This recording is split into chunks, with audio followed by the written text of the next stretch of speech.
Now, you may be wondering, how will I know whether I did that right or not? Okay, so how do we check our answer on a subtraction problem? Well, we add. Okay, consider the previous example that we just did. 31,250 subtract 8,999. Okay, our answer was 22,251. Okay, to check it, we add the 22,000 and the 8,999 and see if we get 31,250. Okay, so if we add these two together and we get this, then we did our subtraction correctly. And people usually find adding to be a little bit easier, so it's a good way to check your subtraction answers.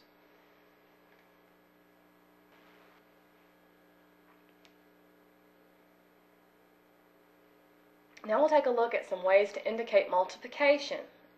Now we have quite a few more ways than we did for adding and subtracting. Okay, the first is the keyword product. When a problem tells us to find the product of two numbers, it's telling us to multiply the two numbers together.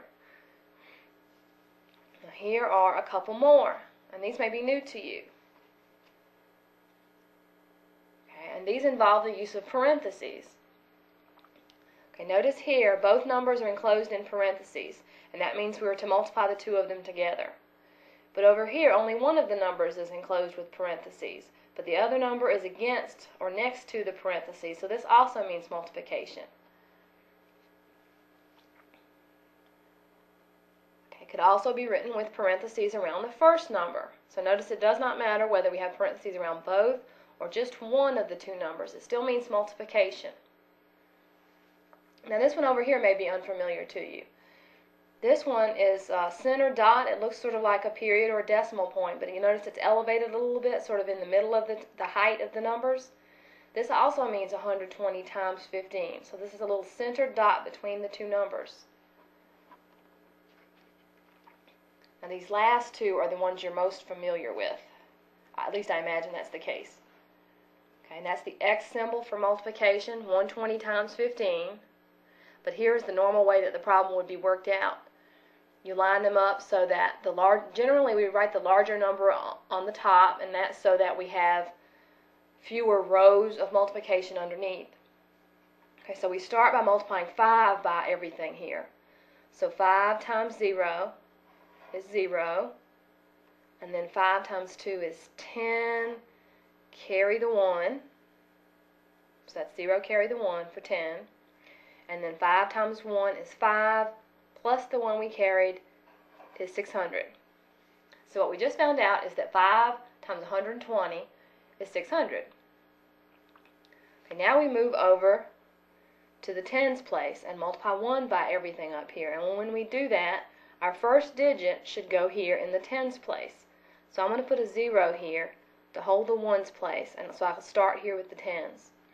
So 1 times, I'm going to mark this out so I don't confuse that with the next problem. 1 times 0 is 0, 1 times 2 is 2, and then 1 times 1 is 1. So what we found out just then was that 120 times 10, okay, because we consider that a 1 in the tens place, is 1200. Now we add the numbers together, 0, 0, 8, 1. And if I wanted to put a comma there, I would put it between the 1 and the 8 so that I would have 3 places after that comma.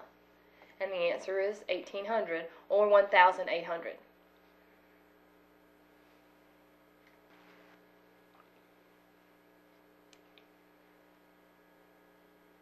Now for our next example, 25, and then enclosed in parentheses we have 133. Well, since 133 is in parentheses, that tells me I need to multiply. So in order to multiply, I need to rewrite it like we had that last problem, with the larger number over the smaller number.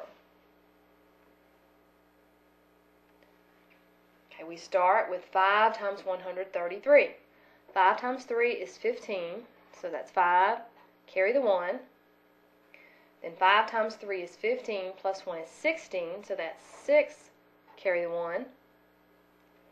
Then 5 times 1 is 5, plus 1 is 6. So 133 times 5 is 665. Okay, now we continue with the 2. I'm going to mark through these so that I don't use them by mistake. Just as before, this is in the tens place, so I need to put a 0 here in the ones place, and then start my digits at the tens place. So 2 times 3 is 6, 2 times 3 is 6, and 2 times 1 is 2. Then I just need to add them together. 5 plus 0 is 5, 6 plus 6 is 12, so that's 2, and then I carry the 1.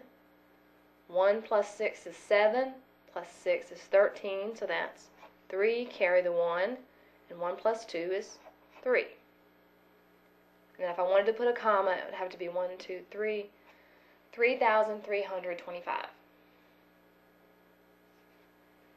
Okay, let's take a look at the next one. 2,341, and then we have that center dot, and then 501. Well, that center dot means multiplication, so we need to rewrite it.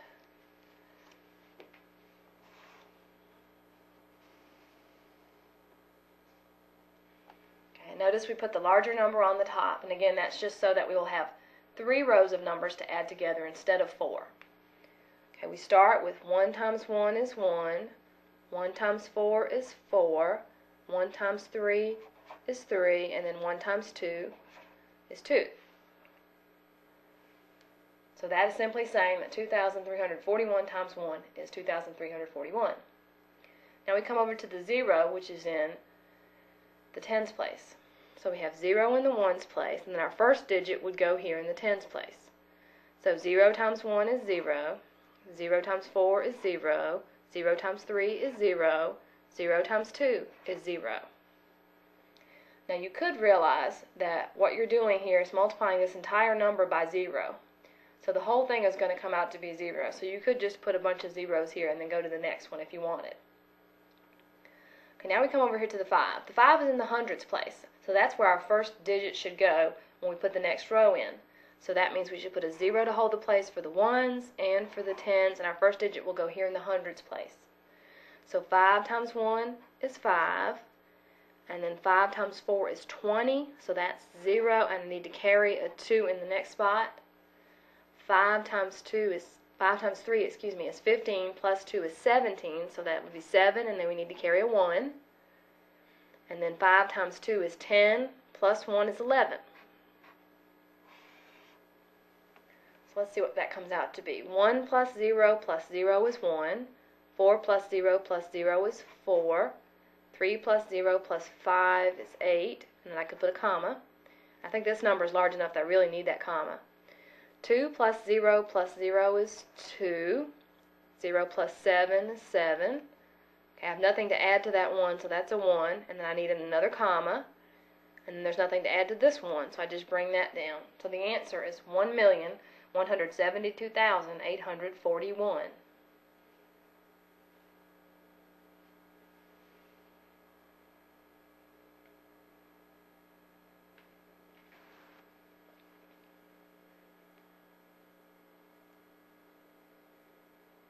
Now we're going to consider some ways of indicating division.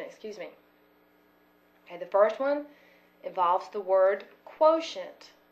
When a problem tells us to find the quotient of two numbers, in this case 812 and 4, it is telling us to divide. So whenever you see the word quotient, you know you need to divide.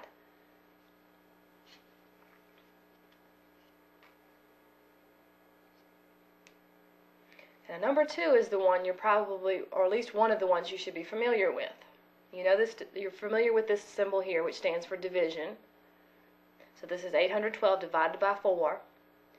Now this one probably looks more like a fraction to you. And it could be considered a fraction, but it could also be considered a problem that's set up for division. 812 divided by 4. So when you see a line here that looks like a fraction bar, it also means division.